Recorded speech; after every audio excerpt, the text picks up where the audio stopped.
Kristo, ngayon nga maririnig natin ang tinig ng Diyos sa pamamagitan ng gwapong-gwapo nating kapatid at pastor.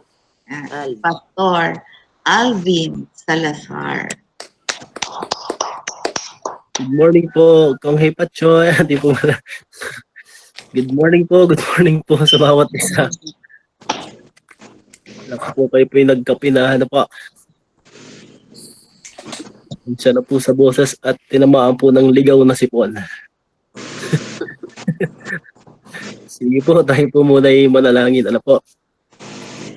Ama namin Diyos na makapangyarihan sa lahat. Maraming salamat po muli. Salamat po sa magandang pahinga, sa masarap na pahinga. Kayo po ay meron kaming buhay muli para muling magpagamit sa iyo at muling magawa yung kalooban mo. And ngayong umaga, tulungan niyo po kami muli niyong i-renew ang lakas ng bawat sa puso amin. I-renew po muli ang aming kalusugan at higit sa lahat ang kapayapaan sa puso't isipan ng bawat sa puso amin. Samahan niyo po kami ng iyong banal na Espiritu upang mga salita mo na maririnig namin ay tunay na lumago at maisagawa po namin. Pangunahan niyo po kami ng iyong banal na Espiritu. Pagpalaan niyo po ang bawat puso ng bawat sa puso namin. Sa pangalan ni Jesus, Amen and Amen. Ngayon po, makibukas po tayo sa Ikalawang Korinto, chapter 8, verse 1 to 5. Ikalawang Korinto, chapter 8, verse 1 to 5. Ang pag-uusapan po natin ngayon ay pagbibigay. Pagbibigay. Nakaka-inspired po itong mga taga-Korinto kung paano po sila magbigay. Ano po? At ang pagbibigay po talaga ay isang indikasyon ng pagtitiwala natin sa Panginoon. Kaya sabi po dito sa verse 1, mga kapatid, nais naming malaman ninyo ang ipinakitang kagandahang loob ng Diyos sa mga iglesia sa Macedonia. Dumala sila ng matinding kahirapan at ito'y isang mahigpit na pagsubok sa kanila. Ngunit sa kabila ng kanilang paghihikahos, masayang-masaya pa rin sila at bukas ang palad sa pagbibigay. Sila'y kusang loob na nagbibigay, hindi lamang sa abot ng kanilang kaya, kundi higit pa. Alam ko ito sapagkat mahigpit nilang ipinakiusap sa amin na sila'y bigyan ng pagkakataong makatulong sa mga kapatid na nangangailangan.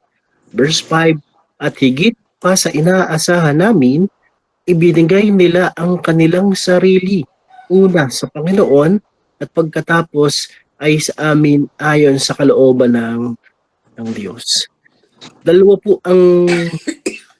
Dalawang klase po ng pagbibigay ang nagrema po sa akin dito po sa Ikalawang Korinto. Ano po? Ang una po, yung paano po ba dapat magbigay ang isang Kristiyanong may Kristo sa puso. Sabi po dito ay ipinakita sa talatang ito kung paano dapat magbigay tayong mga nakakilala sa Panginoon. Kung mapapansin po natin, napakatindi po ng pagsubok. Ano po? Dumaan sila sa pagsubok, may paghihikahos, napakatindi po ng paglalarawan, talagang paghihikahos. Ay sa atin po yun, talagang wala na makain, paghihikahos. Pero ang kabutihan po doon, ang kagandahan po doon, ipinakita pa rin po ng mga Kristiyano kung paano dapat magbigay. Number 1, paano sila nagbigay, ay masayang nagbibigay. Ano po? Parang napakahirap naman po noon, saktong-sakto na nga lang o kulang pa, ay masaya ka pong magbigay. Masaya ka pong nagbibigay sa sambahan at saka sa iyong kapatiran. Pangalawa po, bukas ang palad sa pagbibigay. Ano po? At pangatlo po, kusang loob na nagbibigay. Yan, hindi na po tinatapik ng mga leader na po, magbigay ka. So, kusang loob na nagbibigay. So nakita po dito, nung pag-aaral po namin sa FIT, ang ibig sabihin po pala ito po pala yung tinatawag na financial freedom. Ang isang Kristiyano pong merong financial freedom kahit na ikaw ay may kulang, kahit na tayo po ay kulang financially, pero nakapagbibigay pa rin po tayo, nakakapagkaloob pa rin po tayo sa loob ng simbahan at sa mga kapatiran. At ipinarealize po sa akin ng Panginoon dito, ganitong espiritu ang dapat ma-develop sa ating mga mananampalataya pagdating po sa pagbibigay. Kasi po, ang tatalo po sa pagiging gahaman, ang espiritu ng pagiging gahaman, ang tatalo po dyan, ay espiritu ng pagbibigay. Kung ang lahat po ng tao ay matututunan pong paano po magbigay ng may karunungan, hindi po basta-basta po nagbibigay, ano po, may karunungan, ay tatalunin po nito ang espiritu ng kakuriputan. Ano po? Alam naman po natin na ang espiritu ng kakuriputan ang isa sa humahadlang pagdating po sa financial. Ano po? At sabi rin po dito, nakita ko po dito, hindi po tayo magbibigay o hindi po tayo nagbibigay dahil sa may labis po tayo, kundi nagbibigay po tayo bilang pagkilala at paglilingkod po natin sa Diyos. Ano po, kung mababalikan niyo po yung dalawang story, yung byuda at saka yung isang hypocrite, ano po, yung isang babae, yun na po yung kabuuan ng kanyang pera, pero yung isa po ay kalabisan lang sa kanya. So, in-honor ni God yung sadyang buong buhay na niya yun. Ano po? So, excuse mo. So, ganun po yung nais po sa atin ng Panginoon. Pero ito po yung pinaka nagrema po sa akin. Sa verse 5 po. Napakaganda po ng verse 5. Sabi po sa verse 5, at higit sa inaasahan namin, sabi ni Pablo, higit pa sa inaasahan ang nakita nila. Ibinigay nila ang kanilang sarili una sa Panginoon at pagkatapos ay sa amin, ayon sa kalooban ng Diyos. So, nakita ko po dito yung highest level of giving. Akala ko po ang highest level of giving na ay yung makapagbigay po tayo ng financial support, po, yung in terms of finances.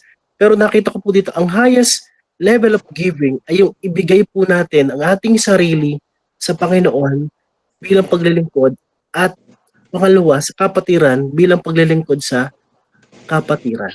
Ano po? Ito po yung pinakamataas na level ng pagbibigay. Ibig sabihin talaga pong isinusuko mo na po ang buhay natin sa Panginoon. Alam niyo po, nakita ko po, dito po sa mundo po natin, pag tayo'y sumuko, ang tawag po sa atin talunan. Ano po? Pag po tayo sumuko sa mundong ito, ang tawag sa atin talunan. Pero pag sa Panginoon tayo sumuko, ang tawag po sa atin mananagumpay. Doon po magsisimula ang tagumpay ng buhay natin kapag tunay na isinuko pa natin ang buhay po natin sa Panginoon.